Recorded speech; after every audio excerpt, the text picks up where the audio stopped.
So, 10 years ago, I was probably an awful lot like you. We were schlubs 10 years ago when it came to what we knew about the Middle East, most of us, and at least I was. 10 years ago, I would have read this news about what's going on and go, oh, gee, the Arabs and the Jews are fighting, and the Jews and the Arabs are fighting. I wonder what Garfield and Odie are up to today. I wouldn't have known anything that was going on in the Middle East, nor did I care. Then 9/11 happened, and we had to care. I went and I did my homework. I got onto a plane even with my wife, and we went overseas. I wanted to see things firsthand. I wanted to have some sort of understanding if I was going to talk to America about it. If I was going to be a responsible adult and parent, I had to understand it. If you haven't done your homework yet, what is it going to take? I urge you to catch up on it, and catch up on it fast. It's kind of important for a couple of reasons. One, the whole end of time thing, and the tiny dependency on foreign oil detail. We must, as a country, as citizens, forget about your representation in Washington. Do you think they represent you anymore? This is your country. You have to understand it. You lead the way. What is coming our way is not good. I hope I'm wrong on this, but I think there is a bad conflict coming our way soon in the Middle East. And it's been going on for thousands of years, but it matters to all of us in America today. Here is the latest from just this weekend. Israel has called up the fueling of the Iran nuclear power plant totally unacceptable, and they are practically begging the international community to apply some pressure on Iran to stop any uranium enrichment. It's not going to happen. The time to do this was years ago under Bush, but he didn't do it either. Why?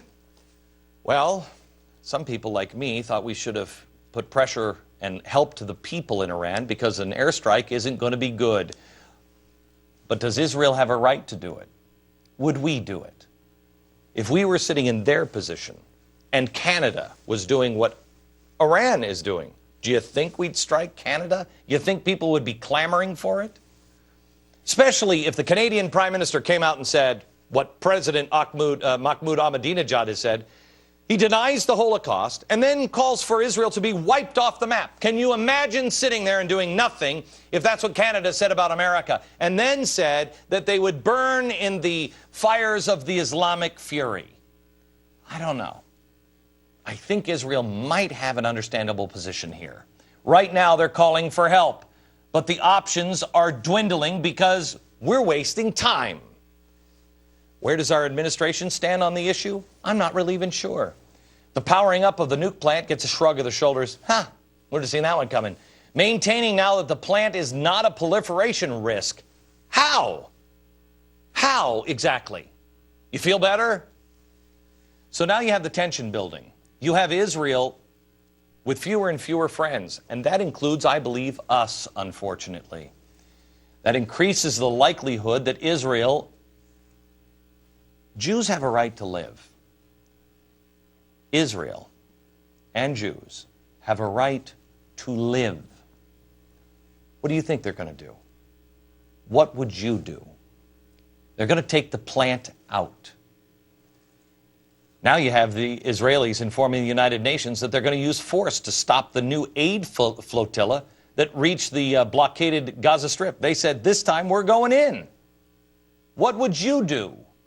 Wouldn't you?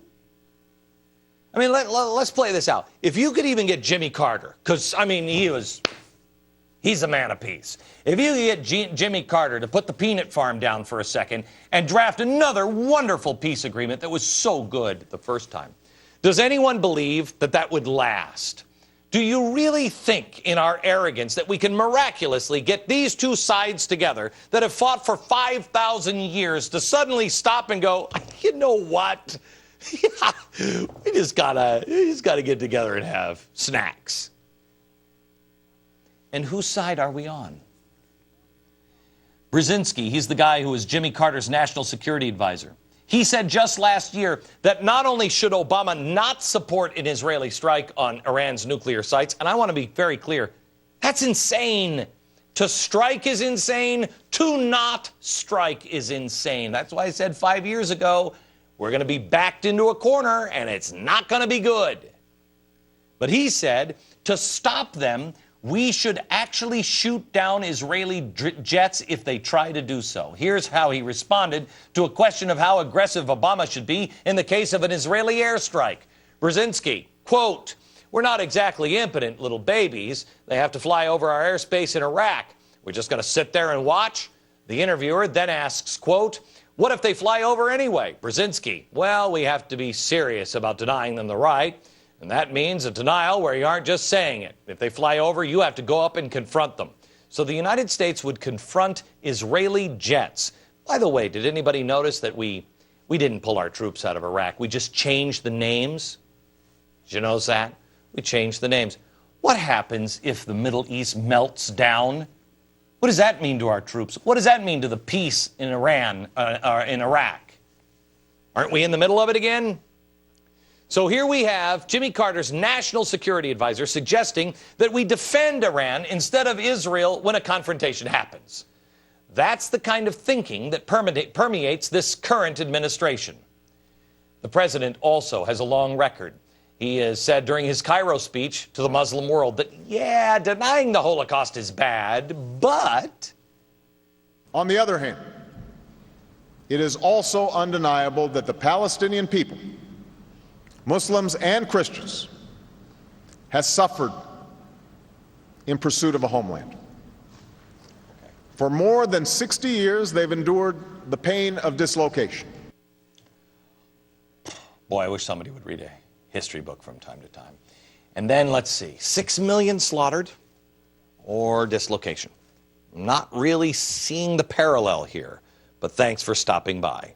After the first flotilla incident, the administration announced that it would be supporting a UN resolution against Israel. So you know, America, that's never happened before. This coming from a guy who sat in the pew of a church. President Obama spent 20 years, called the pastor of this church a great man, who said this: Israel is a dirty word. Listen. Last year's conference in Africa on racism, which the United States would not participate in because somebody dared to point out the racism which still supports both here and in Israel. I said that dirty word again. Every time you say Israel, Negroes get awfully quiet on you because they scared. Don't be scared. Don't be scared. You don't see the connection between 91101 and the Israeli-Palestinian? Something wrong. You want to borrow my glasses? This is the guy who doesn't talk to the president anymore because he says the Jews control him now. The president has close ties. He has close ties to people that you and I would not have close ties to. He has nothing but kind things to say about terrorist sympathizer Rashid Khalidi.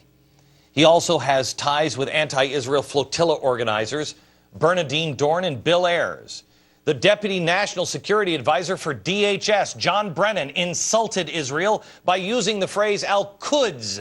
What is Al-Quds? That's the Arab name for Jerusalem, which Israelis find offensive. Another Obama advisor, General James Jones, openly making anti-Semitic jokes. The president himself dumped Benjamin Netanyahu so he could have dinner in private. I've never heard of that happening before. I've never heard the president doing that to any foreign visitor. And here's the latest. We found out this weekend the socialist who President Obama appointed to head up the Center for Medicare and Medicaid Services, Donald Berwick, is also a prominent figure in Physicians for Human Rights. Physicians for Human Rights is an international organization that has been an outspoken critic of Israel. What a surprise. The president is either the most unlucky man in the history of the United States with his appointments and his picks, or he doesn't exactly consider Israel a friend.